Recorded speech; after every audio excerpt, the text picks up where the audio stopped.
Hello, welcome back to my channel. My name's Kelsey if you're new here, and this is going to be my favorites of 2024. I believe I have 12, and I'm not going to go in a certain order like top 1 to top 12, but it's just going to be in types of books. I'm going to kind of separate them like that because I can't pick a favorite. It's just hard to pick favorites, and so many of these books were so good, and it was actually hard to narrow it down just to 12. I was trying to do 10 originally, and that just could not happen. So I'm going to start with fantasy. It's really more of a romantasy, but it's Spark of the Everflame. I read this in December because Rainey recommended it, and I just loved it so much. It follows DM, who is trying to piece together why her mother disappeared, and she starts to learn a lot of secrets and stuff like that. And there's a romantasy piece, and the tension's really good for that. And I don't want to say too much because I'm going to spoil it, but basically I just highly recommend reading this book. It had me hooked from like the beginning. I loved it so much, and I cannot wait to keep reading this series. Next, I'm going to move over to thriller because I only had one, and this is really more of a mystery book. I consider Megan Miranda books very much more of the mystery rather than thriller, but I think they're advertised as thriller.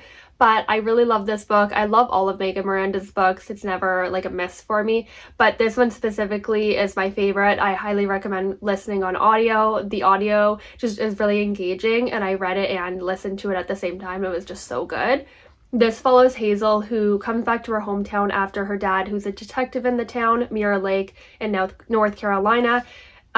He passes away, and there's a car found, which kind of raises a little bit of suspicion, but then there's a second car found, and they realize that it's not a coincidence. And it's just very mysterious. Megan Miranda does great on the character development and make you kind of doubt all the characters, and it was just such a fun time, and I can't wait to read Megan Miranda's release. And this year, I think it'll be another 5-star. I just love her books so much. Next, I'm going to jump over to historical fiction. I only have one, and then I'll do lit fic. This is not my most fun genre by any means. I don't read a lot of historical. I like a lot of historical fiction when I read it, but I don't read it super often. But this follows Frankie, and her brother is off to fight in the Vietnam War, and she wants to make a difference, so she joins the Army Nurse Corps, and she expects her family to be like proud of her and excited, I suppose, in a sense, and they are just very much not. They are very unhappy with their decision to go, and basically she's a little naive, I guess, about like how she thinks it's going to be out there, and it just covers a lot of different things like betrayal, love, loss, etc. It's just such an emotional read, but it was really good. Next up is We Rip the World Apart. This is a Canadian author, and she also wrote Hold My Girl, which I haven't read yet, but I will be reading this upcoming year. We Rip the World Apart was just so good. It follows 3 characters, mostly 2, but a third one's kind of pulled in certain points. So it follows Creela, who she's half black and half white, and she kind of feels out of place in the world. It also follows her mother, Evelyn, and when she came to Canada, and kind of her journey around that. And her son ends up being killed, actually, which is Creela's brother. So Creela feels kind of a little bit of neglect with how much Evelyn kind of focused in on the case, rightfully so. There's a whole investigation, everything, and she got really swept up in that and the aftermath of that as well. So it just kind of follows both sides on that, and then it also pieces in Evelyn's mother-in-law, Violet, and just like kind of her life and stuff like that, and it all kind of connects, and it was just so good. The character development was really good, and the story was really good, and I can't wait to read her other book, Hold My Girl. Next up is another literary fiction, Blue Sisters by Coco Mellors. I have no interest to read her other popular one, Cleo and Frankenstein. Don't think I'll ever read that, but I will read her future works. This follows 3 sisters, so it was actually, they were 4 sisters, but Nikki passed away, and there is Bonnie, Avery, and Lucky, and they're very different but somehow very similar, and it follows kind of the grief of losing their one sister and just the family dynamics and how messy sister relationships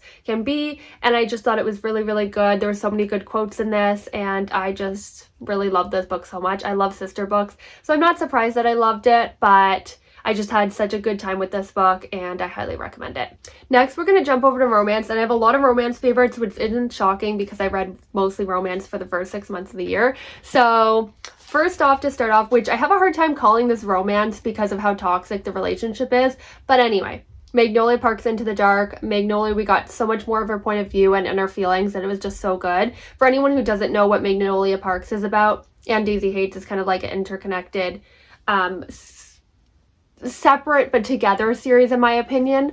Magnolia Parks follows Magnolia and BJ, and they're very kind of toxic. If you ever watched or read Gossip Girl, it's kind of the same Chuck and Blair vibe, but this one was just so good, and there was a lot of growth in this book, and I really enjoyed it. It was my longest book of the year. I think it was like 720 pages. Next up is 7 Year Slip, and this follows Clementine. Her grandmother passes away and she ends up going to her apartment, but she's kind of taken back to the past, and she meets this guy, which I can't even remember his name, but anyway, it's kind of like a little bit of a love story, but it also really touches on grief a lot, and it's just very magical and just such a fun time. I really like the audio for this, and I definitely will be rereading this because it was just so good. Next up is Before I Let Go. This is a second chance romance between Yasmin and Josiah. They have kids together. They have 2 kids, and they separate after years of marriage.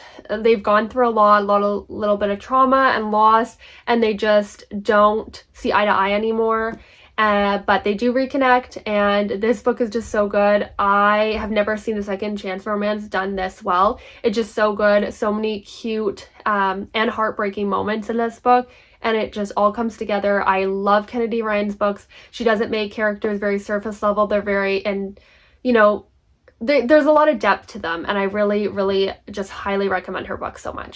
Another author who does characters with a lot of depth very well is Abby Jimenez. Part of Your World was just such a good book. This follows Alexis and Daniel, and they're very different, but they end up having great chemistry and kind of falling in love and trying to make it work. Alexis is she's trying to come to terms with the fact that, like, she likes Daniel. She's not embarrassed by him, but she's kind of like doesn't want her people to meet him because she's almost embarrassed by them, and just they have to work through some things and insecurities and problems that are just like kind of more real life stuff. And I just really like Abby Jimenez's writing, and it's just such a good book. I really like the rest of the series. This one's my favorite though. Next up is Crossroads, and this follows India and West. India comes to travel every summer to West's hometown in Montana, and she comes with her family and just vacations there. But then she eventually stops going, and as an adult, she comes back and she's a new owner of the ranch. And West is not very happy about this.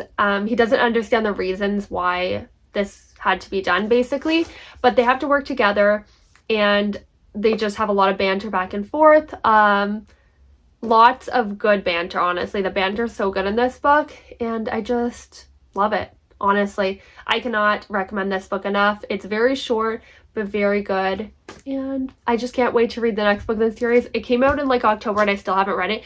Tell me how, I don't know, but I will be reading it ASAP. Next up is Funny Story by Emily Henry, and this follows Daphne and Miles. So Daphne's partner realizes that he's actually in love with his childhood best friend Petra, and Petra is Miles' girlfriend. So they both of them kind of leave Daphne and Miles for each other. So Daphne and Miles end up becoming roommates, and then they kind of end up having a connection and, you know, taking things to a different level. And I just found the humor and the banter and just how things went. Like, it wasn't just seamless. Like, Daphne didn't just move in and Miles and her like got together instantly. There was a lot of like, you know, things to work through and different like funny moments and stuff like that as like friends before that happened. So I just really like the writing style of this, and I really like the audio actually. I listened and read at the same time. Last but certainly not least is Love Redesign. This was my first 5-star of the year. I love Lauren Asher's books. This series is so good. I had a hard time picking my favorite between the two, but this is definitely my top out of the two. I just loved it so much. It follows Dahlia and Julian. Dahlia is back in town, and apparently that's the trope I really like, second chance, back in town vibes.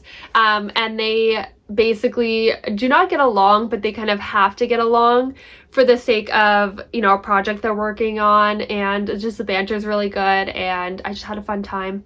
Highly recommend this. This is also on KU, so if you have KU, check that out. That's how I read this one before I got a copy of it, and I'm so excited for the third book of the series to come out this year. So that is it for my favorites of the year. I had 12 favorites, and it was really hard to narrow it down, honestly. I read so many good books this year, and I'm really looking forward to reading a lot more in 2025. Let me know one of your favorites of 2024. Thank you so much for watching, and I'll see you next time. Bye.